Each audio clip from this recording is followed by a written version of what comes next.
Today I will be speaking to you on the importance of dyslexia research and the implementation of it into our school systems. Research in the recent years indicates that upwards of 20% of the population has dyslexia. However, school districts continue to under-identify this disorder.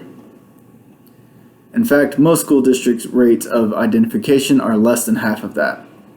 Current research and what it says about the prevalence of dyslexia in Texas currently shows our identification rates, the under-identification, and the service of our students with dyslexia are dismally low in comparison to what is projected to be the number of students struggling with dyslexia.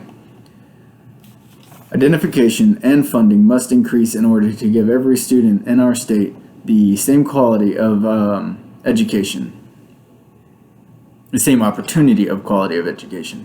To start with, I will outline to you the differences between what current research says about the identifications of dyslexia.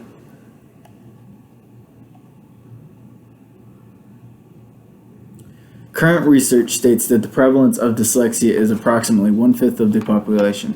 However, in Texas, the current identification rate is less than half of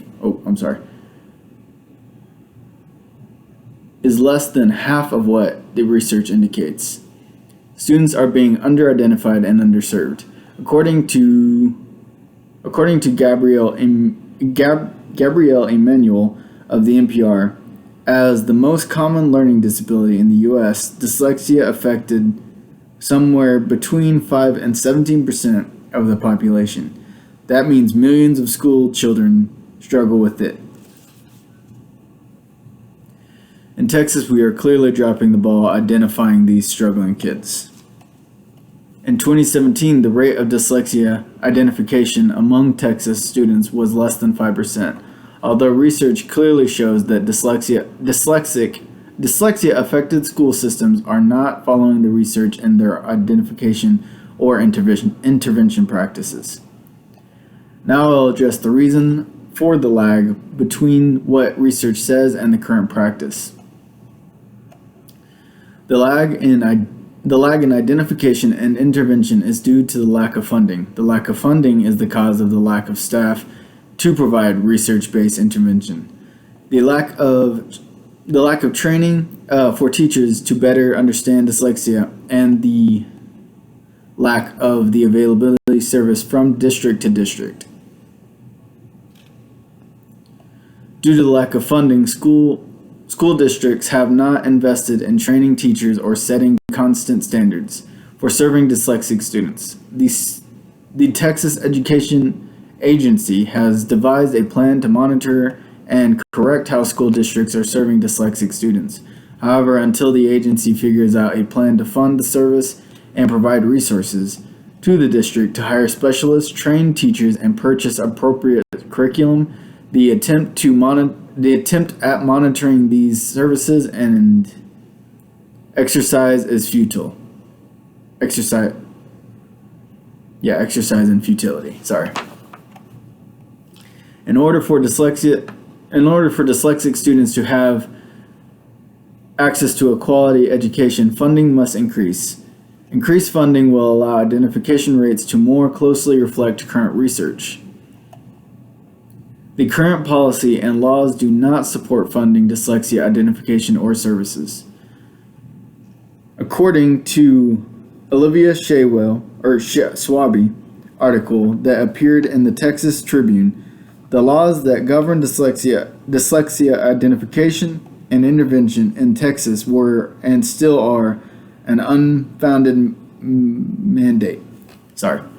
In fact, the legislation session,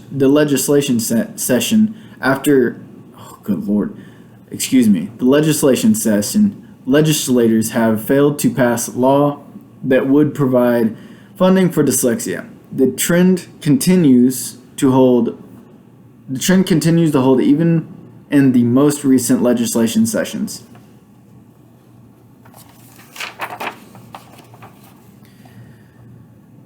Instead of passing a law that would have funded dyslexia services, the legislators determined it would best serve the students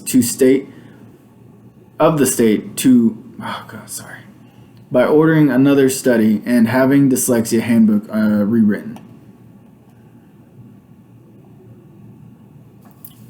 By doing nothing, the state continues to deny school districts the money needed for services, forcing districts to find money in their own budgets. As a result, many school districts choose to ignore it. They don't acknowledge it, they won't have to spend money on it. If they don't acknowledge it, they won't have to spend money on it. Therefore, students continue to be underidentified and lack quality intervention. Let me restart that part. Therefore, students continue to be underidentified and lack quality intervention.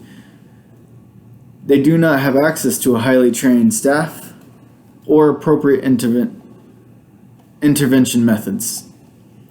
I have shown why current practices lag behind the research. Now I will discuss what needs to be done to change how the state of Texas provides services to dyslexic students.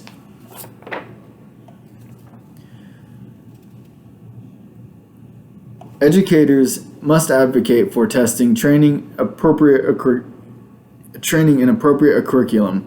Legislators must pass laws that will fund dyslexia and give districts the needed funds.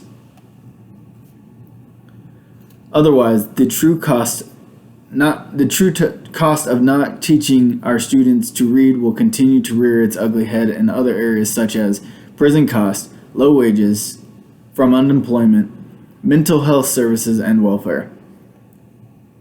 The fact of the matter is that this state does not become proactive. If this state does not become proactive instead of reactionary, Texas citizens will continue to carry the burden of the deferred cost. In conclusion, for years Texas has played the game of unfunded mandates. This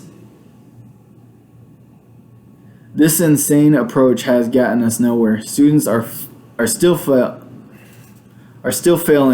through the cracks, are not receiving services they need to be successful. State legislators, state education officials, and educators must come to the table with open wallets and open minds. They must work until they come into a solution that puts all of our children first. Every student in the state of Texas deserves a quality education that should be affordable. Quality education that should be afforded to the basic right of learning to read. I am one of these students I was cheated. I was not identified until middle school, and even then was not provided adequate services to remedy my dyslexia. As a result, I continued to struggle. My lack of reading prowess affects every aspect of my life. I am left to ponder on what could have been dyslexia identification and intervention was taken seriously in my state.